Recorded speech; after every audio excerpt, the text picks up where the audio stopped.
The dust cloud rose behind the runaway wagon like a ghostly sentinel, and Ethan Collins knew in that split second she had maybe 30 heartbeats before the horses dragged her and that wagon straight into the gaping mouth of the canyon. He did not think, did not hesitate, just spurred his stallion forward with everything the animal had, racing across the scrubland of southern Utah with the hot June sun beating down on his back and the thunder of hooves drowning out the scream that tore from the woman's throat. Marysvale, Utah had been quiet that morning in 1883, the kind of peaceful that made a man forget the world could turn violent in an instant. Ethan had ridden into town 3 days prior, just another drifter looking for work, his saddlebags light and his prospects lighter.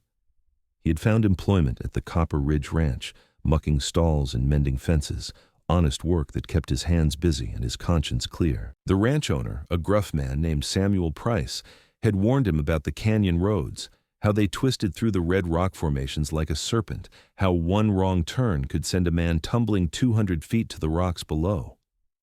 The woman in the wagon had made that wrong turn, or rather, something had spooked her team. Ethan had been riding the fence line when he heard the commotion, the wild whinnying of terrified horses and the crack of wood as the wagon lurched forward. He had crested the ridge just in time to see her fighting the Reins, her dark hair whipping in the wind, her blue dress a splash of color against the burnt orange landscape. The wagon was already careening out of control, the 2 draft horses, wild-eyed and foaming, racing toward the canyon edge that opened up like a wound in the earth just 300 yards ahead. His horse, a black stallion named Midnight, was fast but not fast enough. Ethan could see the mathematics of it playing out, the angle of approach, the speed of the runaway team, the narrowing distance to catastrophe. He leaned low over Midnight's neck, urging every ounce of speed from the animal, his own heart hammering against his ribs. The ground blurred beneath them, rocks and sagebrush melting into a continuous stream. The woman's face turned toward him, her eyes wide with terror, her mouth open in a cry he could not hear over the thunder of their combined flight toward destruction. Ethan angled Midnight to intercept, coming in from the left side where the lead horse was pulling hardest. The canyon edge was close now, so close he could see where the earth simply stopped, where solid ground gave way to nothing but air and the promise of death. He had one chance. He pushed Midnight alongside the runaway team, the wagon bouncing wildly over the rough terrain, the woman clinging to the seat with white knuckles. He reached out, fingers stretching, muscles screaming, and caught the leather reins just as the lid horse's hooves sent pebbles skittering over the edge into the abyss. The leather burned through his gloves as he hauled back with everything he had, his shoulder nearly wrenching from the socket. Midnight planted his hooves, sliding in the loose dirt, nearly going down. Ethan wrapped the reins around his saddle horn, using his horse's weight as an anchor, and pulled with both hands, roaring wordlessly. The draft horses fought him, but momentum was bleeding away, terror giving way to training. The wagon skidded, tilting dangerously on 2 wheels, and for one eternal second, Ethan thought it would tip, thought she would be thrown into the canyon anyway. Then, all 4 wheels slammed back to earth. The horses stopped, their sides heaving, foam dripping from their bits. The wagon sat motionless, its front wheels less than 10 feet from the canyon edge. Silence crashed down like a physical force, broken only by the sound of labored breathing from horses and humans alike. Ethan swung down from Midnight, his legs unsteady, adrenaline still coursing through his veins like wildfire. He kept hold of the draft horse's reins, speaking low and soothing, calming them with his voice while his heart still raced. He worked his way back to the wagon, and there she sat, frozen on the bench seat, her face pale as milk, her hands still locked in a death grip on the useless reins she had lost control of. "You are safe now," he said, his voice rougher than he intended. "It is over." She looked at him, and he saw her eyes were the color of a summer sky, blue and infinite. Tears had tracked through the dust on her cheeks, and she was shaking, the whole of her trembling like an aspen leaf in a storm. She tried to speak, but no words came out, just a choked sob that seemed to come from somewhere deep inside her. Ethan climbed up onto the wagon seat beside her, gently prying her fingers loose from the reins. Her hands were cold despite the heat of the day, and he wrapped his own around them, offering what warmth and comfort he could. "You are safe," he repeated. I have got you." That seemed to break through whatever wall of shock had frozen her. She turned into him, her face pressing against his dusty shirt, and wept. Ethan held her, awkward and uncertain, but unwilling to let go.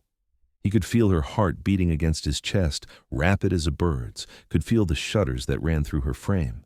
He had saved her life, and in that moment, holding this stranger while she cried into his shirt, something shifted in his world, something fundamental and irrevocable.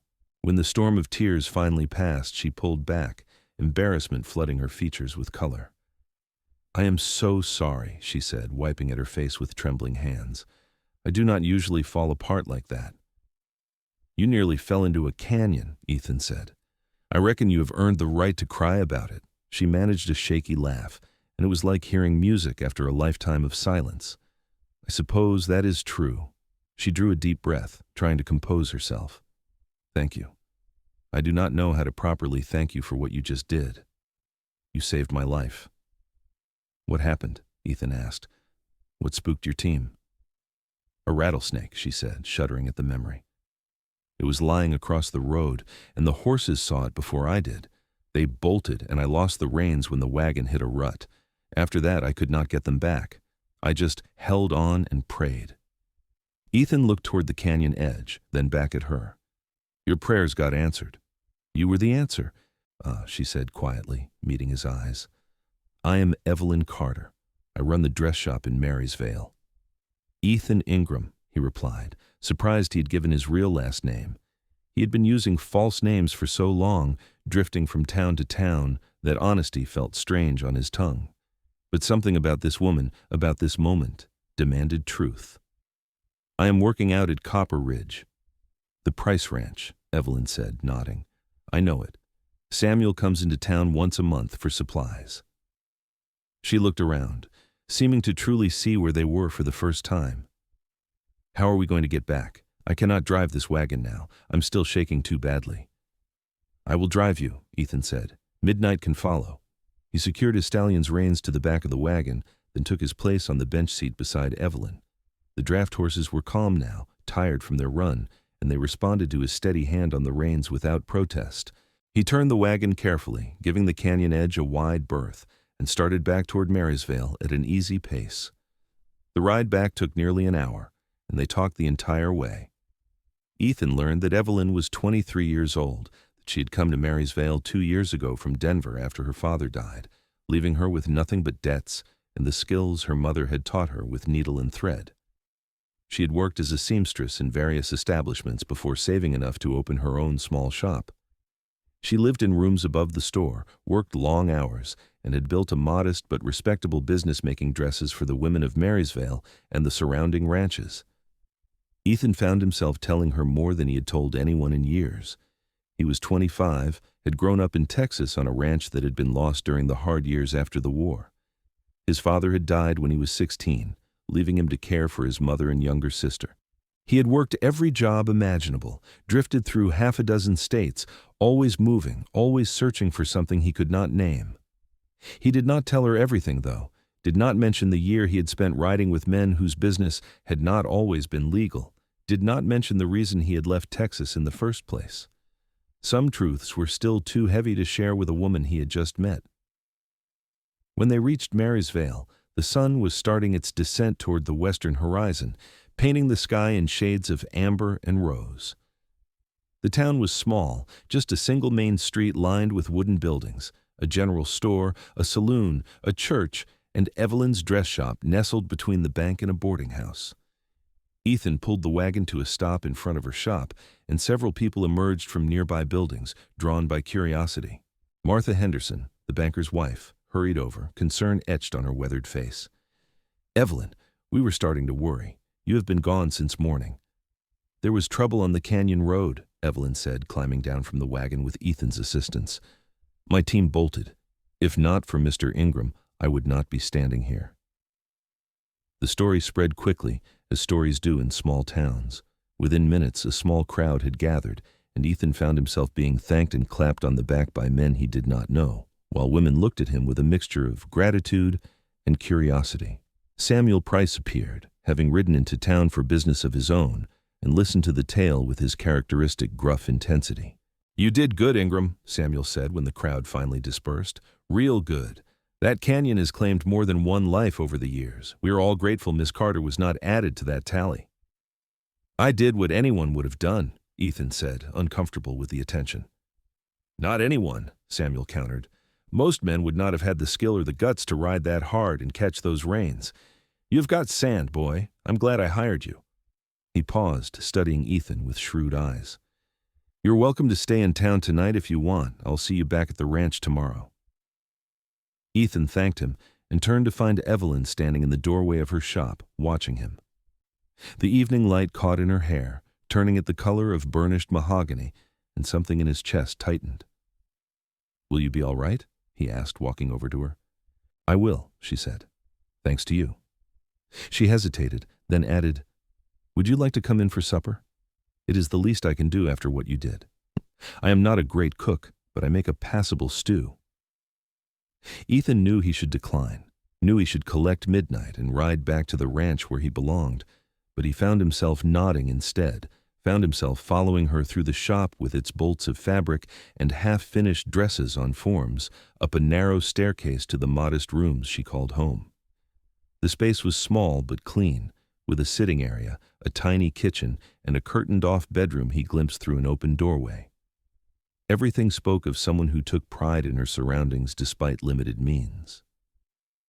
Evelyn busied herself at the stove, and Ethan sat at the small table, feeling large and out of place among the feminine touches that filled the room. But as the evening wore on, as they ate stew and bread and talked about everything and nothing, he felt something he had not felt in years. He felt at peace. There was something about Evelyn Carter, something in the way she laughed at his stories, the way she listened with her whole attention, the way she met his eyes without fear or guile, that made him want to stay. The sun had fully set by the time he finally stood to leave. Evelyn walked him to the door, and in the lamplight he could see the events of the day had left shadows beneath her eyes. "Thank you again," she said softly, "for everything." "No thanks needed," Ethan replied. He put his hat on, then paused. "Miss Carter, I'm not much good with words, but I would like to see you again, if that would be acceptable to you." Her smile was like sunrise. "I would like that very much, Mr. Ingram." "Ethan," he said, "just Ethan." "Evelyn," she replied, "just Evelyn." He rode back to Copper Ridge under a sky full of stars, and for the first time in longer than he could remember, Ethan Ingram felt something like hope. The next 3 weeks passed in a blur of work and stolen moments. Ethan threw himself into his duties at the ranch with renewed energy, fixing fences, breaking horses, and earning Samuel's grudging respect with his skill and work ethic. But every evening he could manage it. He rode into Marysvale to see Evelyn. Sometimes he would arrive just as she was closing the shop, and they would walk through the town together, talking as the desert air cooled and the first stars appeared. Other times he would bring his horse to the small stable behind her building and sit in her kitchen while she worked on sewing projects, content just to be in her presence. They talked about everything. Evelyn told him about growing up in Denver, about her mother who had been the finest seamstress in the city before consumption took her, about her father's failed business ventures and the drinking that had followed. She spoke of the loneliness of starting over in a new place, of the satisfaction she found in creating beautiful things with her own hands, of her dreams of expanding her business someday. Ethan shared more of his own past, though he still held back the darkest parts. He told her about his sister, Emily, who had married a farmer in Kansas and now had 3 children he had never met. He talked about the restlessness that drove him from place to place, the feeling that he was always running from something he could not name. With Evelyn, though, that restlessness was beginning to quiet. He found himself thinking less about the next town, the next job, the next horizon, and more about staying. On a Sunday afternoon in early July, Ethan rented a buggy and took Evelyn on a picnic to a spot he had discovered during his work on the ranch. A meadow beside a creek where cottonwood trees provided shade and the water ran clear and cold from mountain springs. They spread a blanket beneath the trees, and Evelyn unpacked the basket she had prepared, laying out fried chicken, fresh bread, and apple pie. "This is beautiful," Evelyn said, looking around at the waving grass and the mountains rising in the distance. "How did you find it?" "I was tracking a stray cow," Ethan said with a grin. "She led me on quite a chase, but it was worth it for discovering this place." He stretched out on the blanket, his hat tipped over his eyes against the dappled sunlight. "I've been thinking about bringing you here for weeks." Evelyn settled beside him, tucking her skirt around her legs.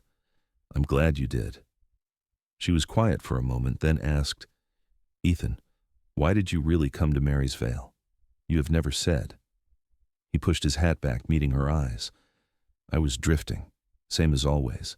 Heard there might be work here, and the territory sounded different from anywhere I had been before." "But why were you drifting?" she pressed gently. "You are skilled enough to hold a steady position anywhere. Samuel thinks the world of you, yet you talk about moving on like it is inevitable." Ethan sat up, picking at a blade of grass. This was the conversation he had been both hoping for and dreading, the moment when he had to decide how much truth to share. "I made some mistakes when I was younger," he said slowly. "Got mixed up with the wrong people, did things I am not proud of. Nothing truly terrible, but enough that I felt like I needed to keep moving, to leave the past behind." "What kind of things?"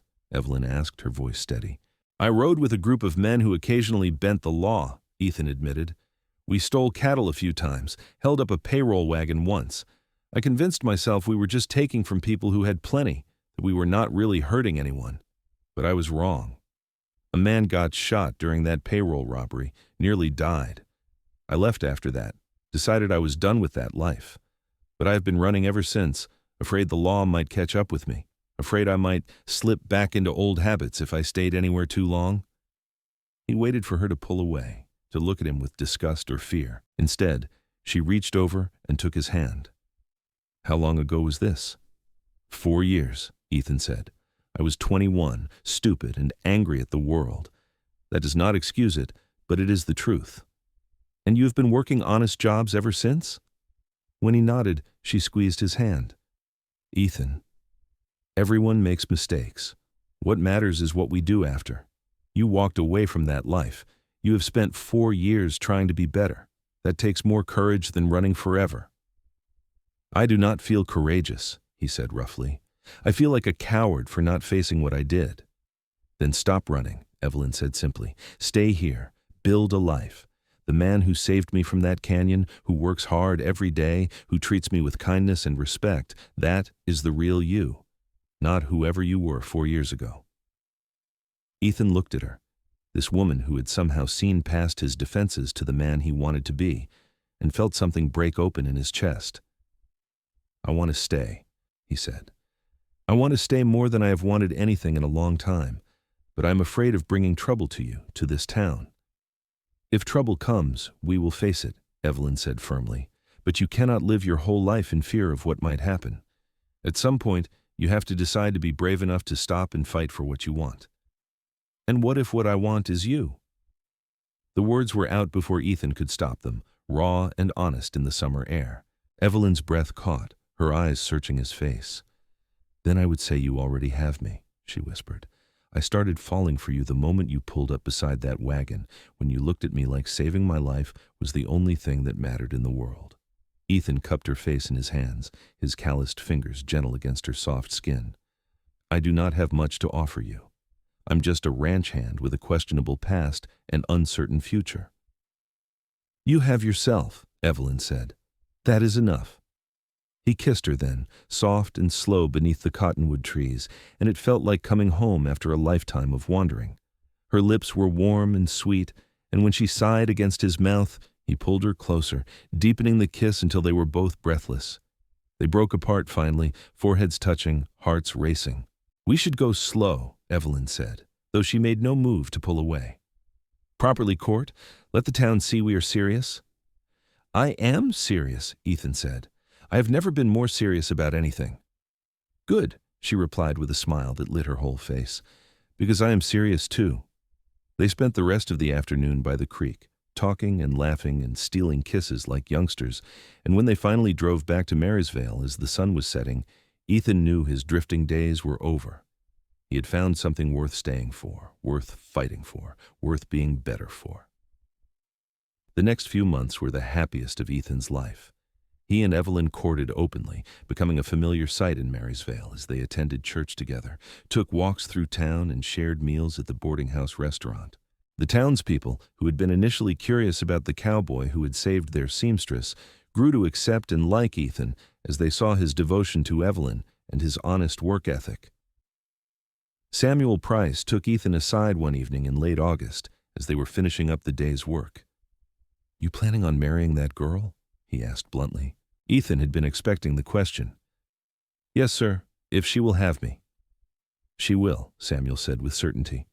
"A blind man could see how she feels about you." He studied Ethan for a long moment. "You planning on staying at Copper Ridge after that?" "If you will keep me on," Ethan said. "I know ranch hands are not usually married, but I will work twice as hard to earn my keep." Samuel waved that away. "I have got a foreman's cottage that has been sitting empty for 2 years since my last foreman retired. It is small, but it is sound. I will sell it to you for a fair price, let you pay it off with your wages.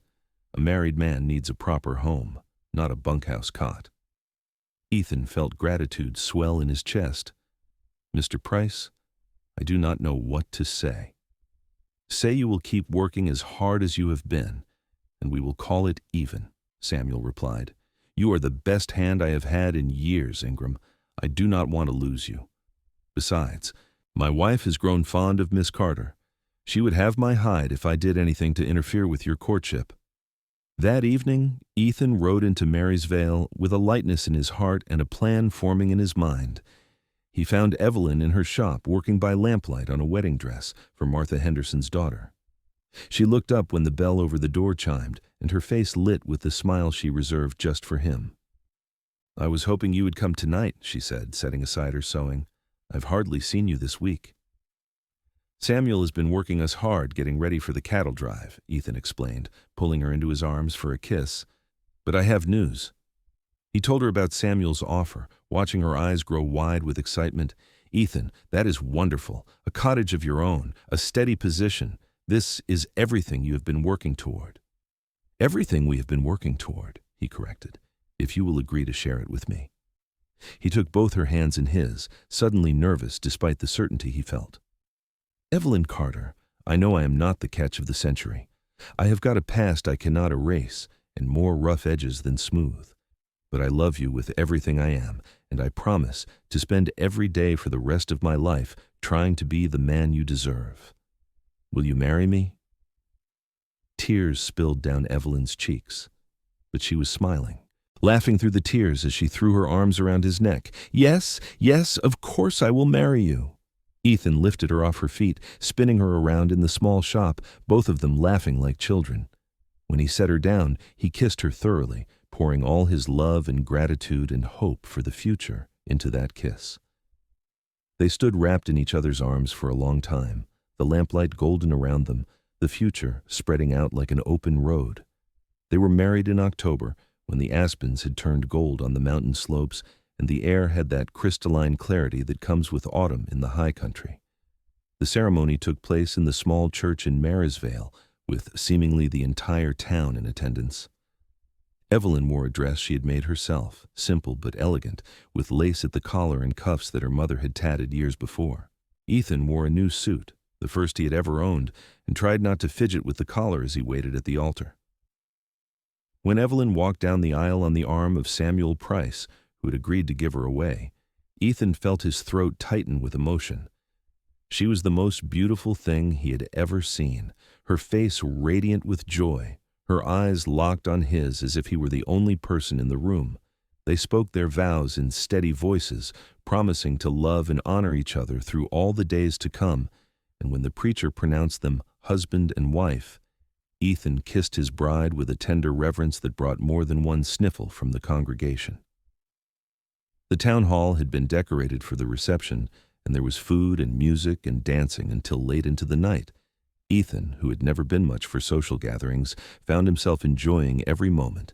He danced with his wife, laughing when she tried to teach him a waltz, and he nearly stepped on her toes. He accepted congratulations from men he now considered friends, and watched Evelyn glow as the women of Marysvale fussed over her and wished her well. As the celebration wound down, Samuel pulled Ethan aside one last time. "The cottage is ready for you," he said. "I had some of the boys move your things from the bunkhouse and make sure everything was in order. Consider it my wedding gift." You have already done too much, Ethan protested. Nonsense, Samuel replied. You have earned every bit of it. Now go collect your wife and start your new life. You have got tomorrow off, but I expect you back to work the day after. Ethan shook the older man's hand, then went to find Evelyn. They slipped away from the party, driving out to Copper Ridge in a borrowed buggy under a sky full of stars. The foreman's cottage sat at the edge of the ranch property, a small but solid structure with 2 rooms, a stone fireplace, and a porch that looked out over the valley. Someone had lit lamps inside, and warm light spilled from the windows like a beacon. Ethan carried Evelyn over the threshold, both of them laughing at the tradition, and set her down in what would be their home. The main room held a table and chairs, a settee Samuel's wife had donated, and the stone fireplace with a cheerful fire already burning. Through an open door, they could see a bedroom with a large bed covered in a quilt that Evelyn recognized as the work of Martha Henderson. "It is perfect," Evelyn breathed, turning in a slow circle. "Ethan, it is absolutely perfect." He pulled her close, burying his face in her hair. "I love you," he said. "I will never stop being grateful that I rode hard enough that day, that I caught those reins in time." "I love you too," Evelyn whispered, "and I will be forever grateful you did." They made love for the first time that night, tender and passionate, learning each other with hands and lips and whispered words. Ethan treated Evelyn like something precious, worshiping her body with a reverence that brought tears to her eyes. Afterward, they lay tangled together in the big bed, her head on his chest, his arms wrapped protectively around her, and talked in low voices about their dreams for the future, until sleep finally claimed them. The first year of their marriage was not without its challenges. Evelyn kept her dress shop in town, rising early to drive the buggy to Marysvale 3 days a week and working long hours to maintain her business. Ethan worried about her making the journey alone after what had happened, but Evelyn was determined to keep the independence and income she had worked so hard to build. They compromised, with Ethan accompanying her when his work allowed and teaching her how to better handle the horses so she could maintain control even if something spooked them. Money was tight as they paid off the cottage and tried to save for the future. There were nights when Ethan lay awake, old fears creeping back, wondering if he could really outrun his past, if he was good enough for the life they were building. But Evelyn was always there, steady and certain, reminding him of how far he had come and how much he had to fight for. In the spring, Evelyn discovered she was pregnant. She told Ethan one evening after he came home from a long day working cattle, taking his hand and placing it on her still flat stomach with tears of joy in her eyes. Ethan felt everything else fall away in that moment, felt the weight of responsibility and the fierce joy of impending fatherhood crash over him like a wave. He held her close, his own eyes stinging, and made a silent vow to be the kind of father his child deserved, to give his son or daughter the stability and love he had lost so young. The pregnancy went smoothly, though Evelyn continued working in her shop until she was 7 months along and could no longer sit comfortably at her sewing machine for long stretches. The women of Marysvale rallied around her, bringing food and baby clothes and advice. Martha Henderson, whose own daughter had recently had a baby, took Evelyn under her wing, teaching her what to expect and helping her prepare. Ethan was terrified. He read every book on childbirth and infant care he could get his hands on, pestered Samuel's wife for advice, and worked himself into a state of barely concealed panic as Evelyn's due date approached. She found his worry endearing, teasing him gently even as she appreciated his devotion. Their son was born in November of 1884, on a cold night when snow was falling softly outside the cottage windows. The midwife, a competent woman named Mrs. Fletcher, arrived in plenty of time and sent Ethan to boil water and stay out of the way. He paced the main room for hours, jumping at every sound from the bedroom, until finally, just before dawn, he heard the thin wail of a newborn. Mrs. Fletcher emerged with a smile. "You have a healthy son, Mr. Ingram, and your wife did beautifully. You can go in now." Ethan entered the bedroom on shaking legs and found Evelyn propped up in bed, exhausted but radiant, holding a tiny bundle wrapped in blankets. She looked up at him with tears streaming down her face. "Come meet your son," she said softly. He crossed to the bed and looked down at the impossibly small baby in her arms. The infant had a shock of dark hair and a red, wrinkled face, and Ethan thought he was the most perfect thing he had ever seen. "He is beautiful," he whispered. "You are amazing. I cannot believe you did that." "We did it," Evelyn corrected, shifting so Ethan could sit beside her on the bed. Together. She placed the baby in his arms, showing him how to support the tiny head, and Ethan held his son with a mixture of awe and terror, afraid he might break something so fragile. The baby opened his eyes, dark and unfocused, and made a small sound. Ethan felt his heart crack wide open, felt love pour in so powerful it took his breath away. "Hello, little one," he murmured. "I am your father. I promise I'm going to do everything I can to be a good one." They named him David, after Ethan's father, Samuel for his middle name, in honor of the man who had given them their start. David Ingram proved to be a healthy baby with a strong set of lungs and his mother's bright blue eyes once they changed from newborn dark.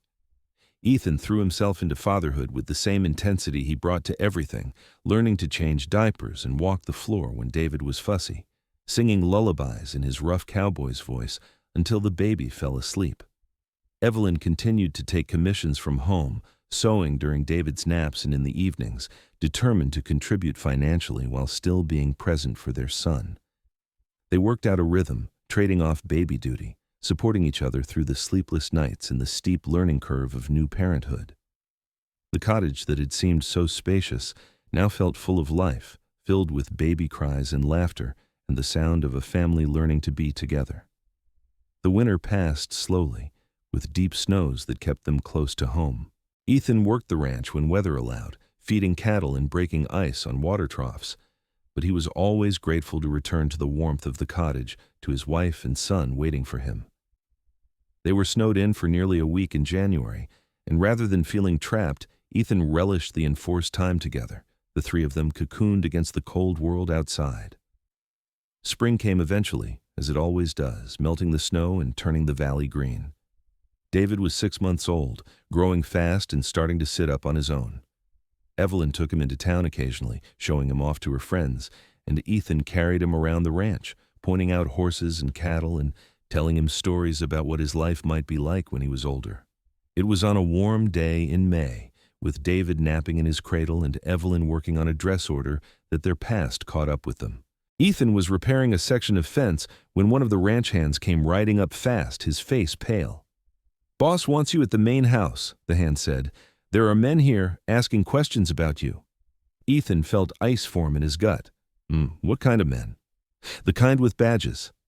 He rode back to the ranch house, his mind racing. This was it, the reckoning he had been dreading for 5 years. He thought of Evelyn, of David, of the life they had built, and felt rage at the injustice of it being torn away now, when he had finally found something worth having. Samuel was waiting on the porch of the main house, along with 2 men Ethan did not recognize. They wore trail-worn clothes and the hard expressions of men who had seen too much. One had a badge pinned to his vest, marking him as a lawman. "Mr. Ingram," the one with the badge said, "I'm Deputy Marshal Frank Carson. I need to ask you some questions about events in Texas 5 years ago." Ethan dismounted, his face carefully neutral. "What kind of events?" "A payroll robbery near San Antonio in the summer of 1879. A man was shot.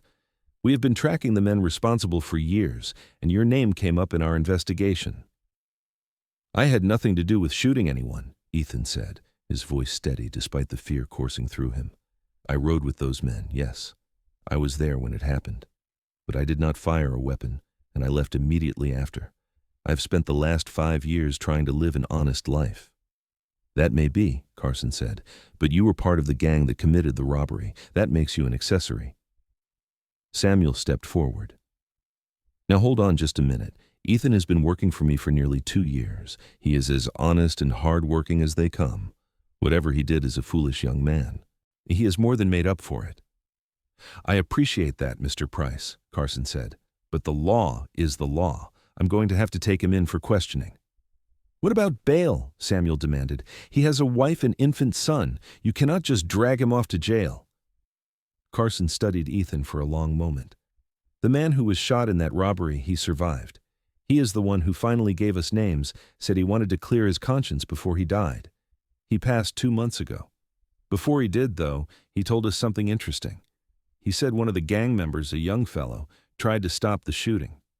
Threw himself in front of the gun, actually, and that is the only reason the bullet hit an arm instead of center mass." Ethan met the deputy marshal's eyes and saw something that might have been respect there. "That was you, was not it?" Carson asked.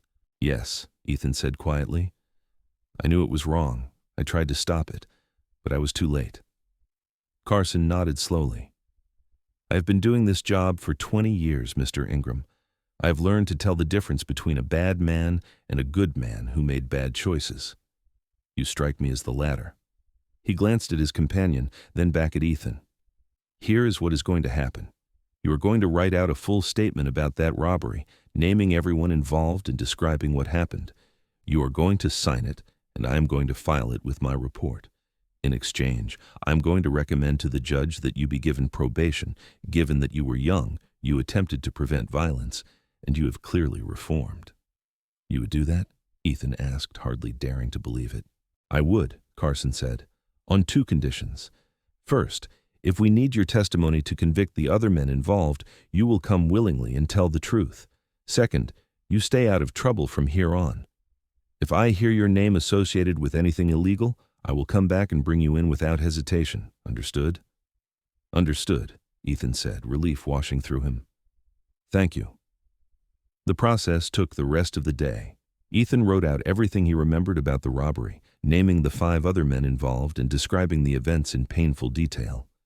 He signed the statement, and Carson witnessed it, then shook his hand before mounting up to leave. "You have got a good life here, Ingram," the deputy marshal said. "Do not throw it away. That wife and child of yours are worth more than any past mistake." "I know," Ethan said. "Believe me, I know." After Carson left, Samuel invited Ethan inside for a drink. They sat in the older man's study, and Samuel poured 2 generous measures of whiskey. "That was a close call," he said, handing Ethan a glass. "Too close," Ethan agreed. He took a long swallow, feeling the burn all the way down. "I need to tell Evelyn. She knows about my past, but not the details. She deserves to know everything." "She does," Samuel agreed. "But I will tell you something, son. That woman loves you. I have seen the way she looks at you, the way she talks about you. Whatever you tell her, it is not going to change that." Ethan hoped Samuel was right. He rode back to the cottage as the sun was setting, his stomach in knots. Evelyn was preparing dinner when he walked in, and she took one look at his face and set down the knife she had been using to chop vegetables. "What happened?" she asked. He told her everything, about the robbery, the shooting, his part in it all, and the deputy marshal's visit. She listened without interrupting, her expression unreadable, and when he finished, she was quiet for a long moment. "You tried to stop the shooting," she said finally. "I tried. I failed." "But you tried," she repeated firmly. "Ethan, I already knew you had ridden with bad men. I already knew you had done things you regretted. This does not change how I see you. If anything, it makes me love you more, knowing you tried to do the right thing even when you were in the wrong place." Ethan pulled her into his arms, holding her tight. "I do not deserve you." "You deserve everything good in this world," Evelyn said fiercely. "You saved my life. You have given me a home and a family. You are a good man, Ethan Ingram, and I will not let you believe otherwise." From his cradle, David made a small sound, and they both laughed, the tension breaking. Ethan went to pick up his son, cradling the baby against his chest. "I am going to do better by you," he promised softly. "I'm going to be the kind of father who makes you proud." The years that followed were good ones. Ethan was never called to testify, as most of the other men from that long-ago robbery were never caught or had died in the intervening years. True to his word, Deputy Marshal Carson never bothered them again. Ethan continued to work at Copper Ridge, earning promotions until he became Samuel's foreman, a position of trust and responsibility that he took seriously.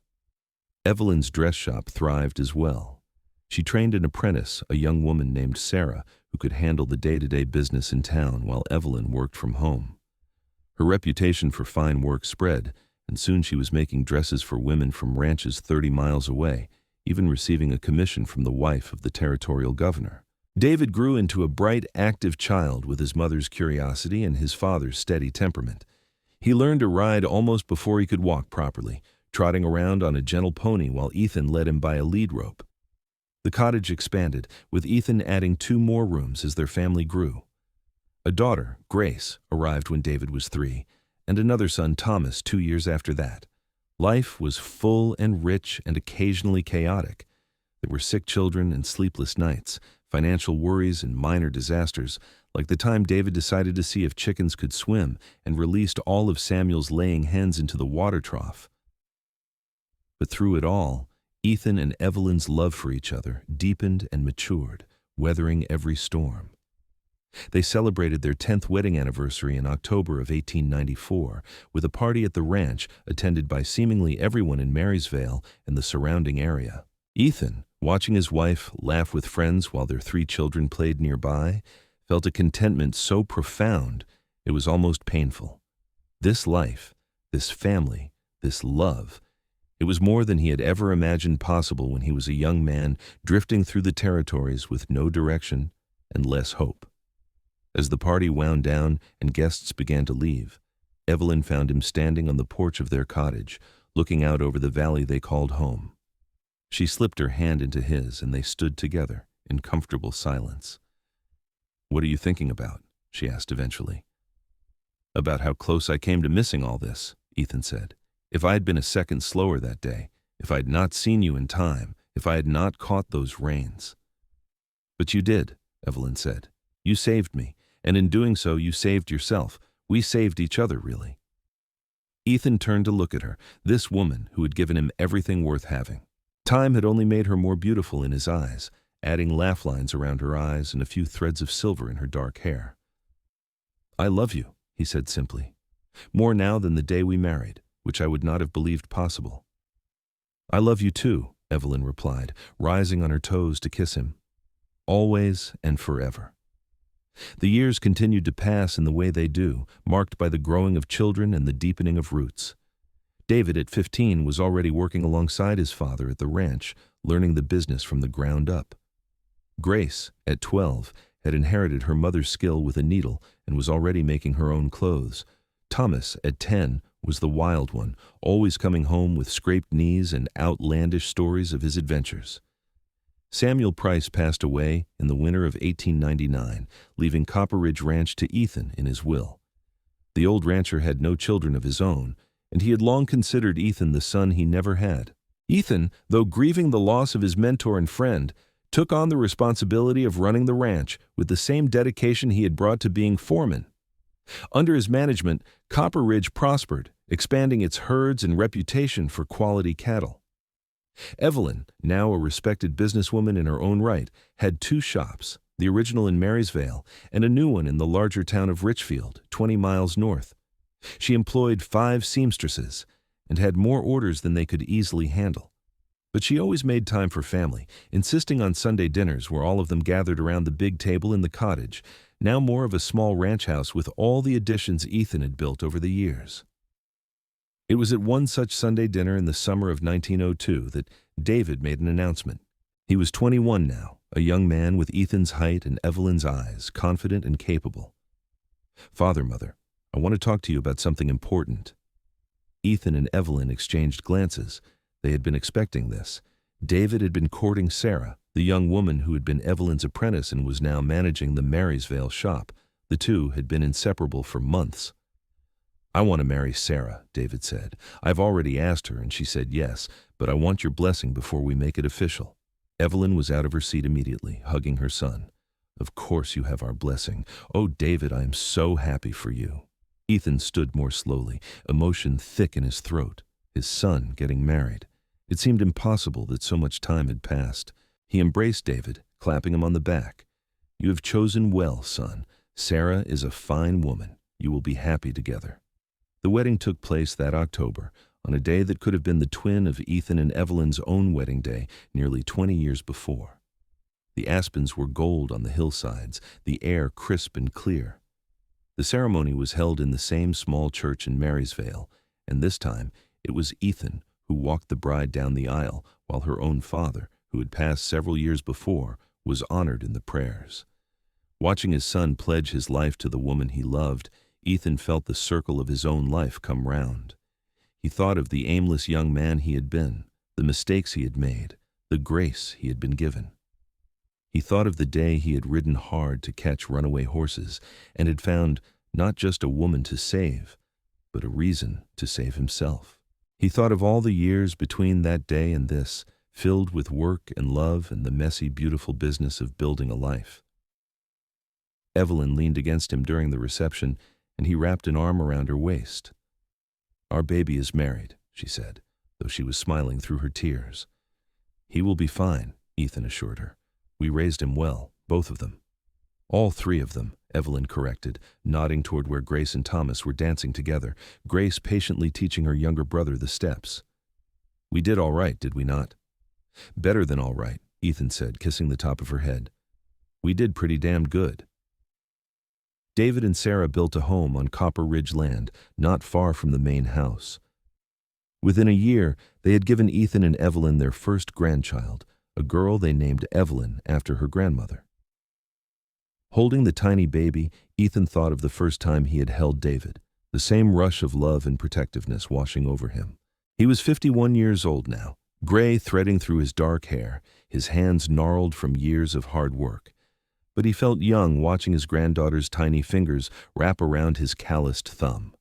Grace married a few years later, a schoolteacher from Richfield who had a gentle nature and a love of books. They settled in town, where he taught, and she opened a small dressmaking shop of her own, carrying on the family tradition. Thomas, true to his wild nature, left at 18 to try his hand at bronc riding on the rodeo circuit, giving his parents gray hairs until he finally settled down at 25 with a rancher's daughter from Montana and came back to help run Copper Ridge. By 1910, Ethan and Evelyn had 6 grandchildren and another on the way. The ranch house they had expanded so many times had become the center of a sprawling family compound, with David's house on one side and Thomas's on the other. Sunday dinners now required multiple tables pushed together and more food than Evelyn could possibly cook alone, so the task was shared among all the women in the family. On a warm evening in June of that year, Ethan and Evelyn sat on the porch swing they had installed years ago, watching the sun set over the valley. The sounds of their grandchildren playing drifted from the yard, mixed with the laughter of their adult children. From somewhere inside, someone was playing a piano, the notes sweet in the evening air. "Did you ever imagine this?" Evelyn asked softly. "When you caught those reins, when you saved me, did you see all of this in our future?" Ethan thought about it, really considered the question. "No," he said honestly. "I could not have imagined anything this good. I was just a cowboy who saw a woman in trouble and did the only thing I could think to do." "You saved my life," Evelyn said, as she had said countless times over the years. "You saved mine," Ethan replied, as he always did. "You gave me a reason to stop running, to be better, to build something lasting."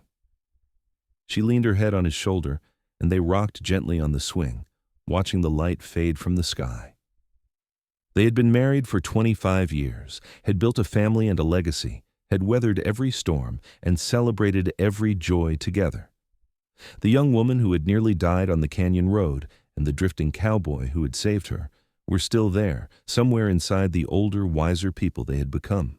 But they had grown together, roots intertwining, branches reaching toward the same sun.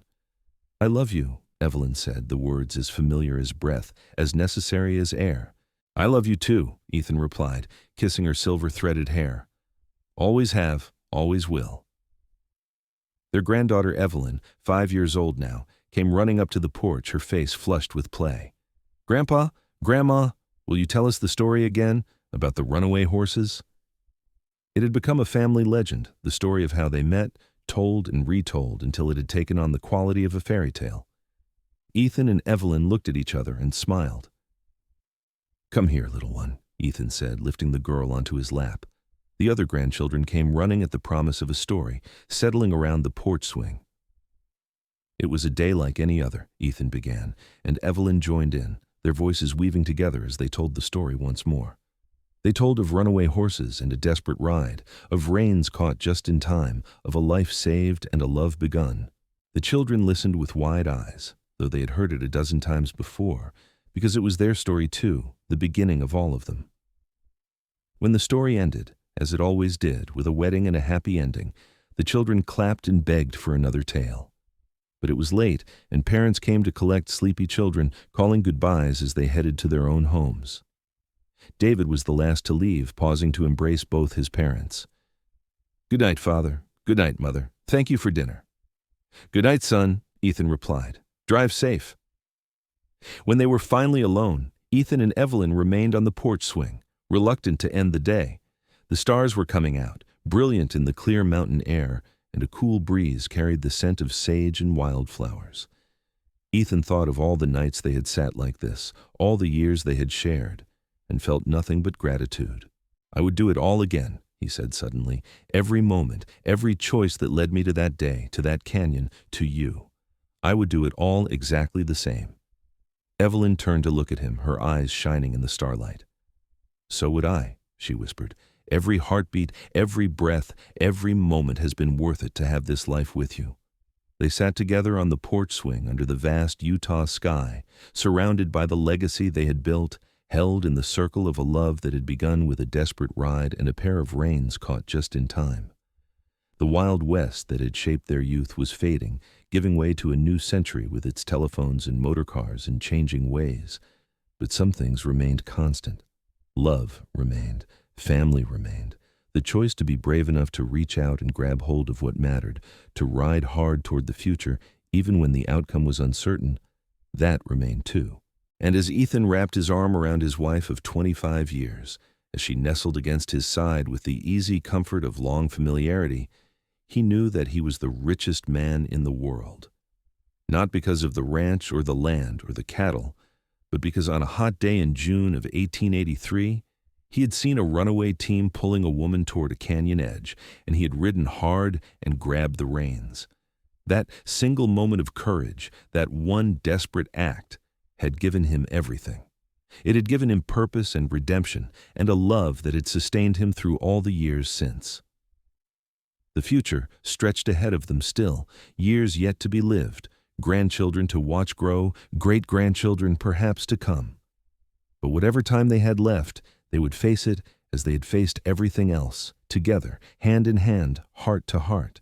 The cowboy who had saved the seamstress who had saved the cowboy right back.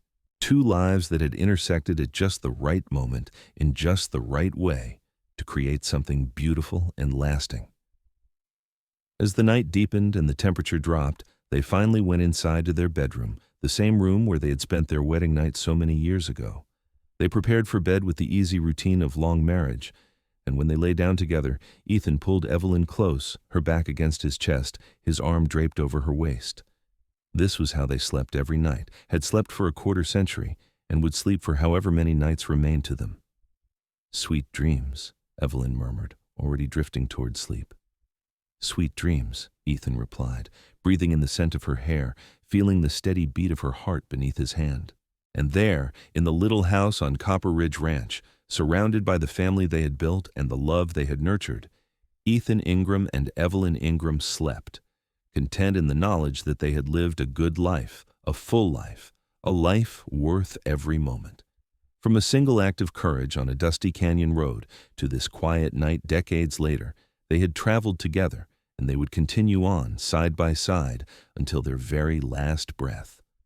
That was the true happy ending. Not a fairy tale finish, but the real, messy, beautiful truth of two people who chose each other every day and built something that would outlast them both. Their children and grandchildren would carry their story forward, would tell it to their own children someday, and the legend of the cowboy who rode hard and caught the reins would live on, a testament to the power of love, courage, and the choice to never let go of what truly matters.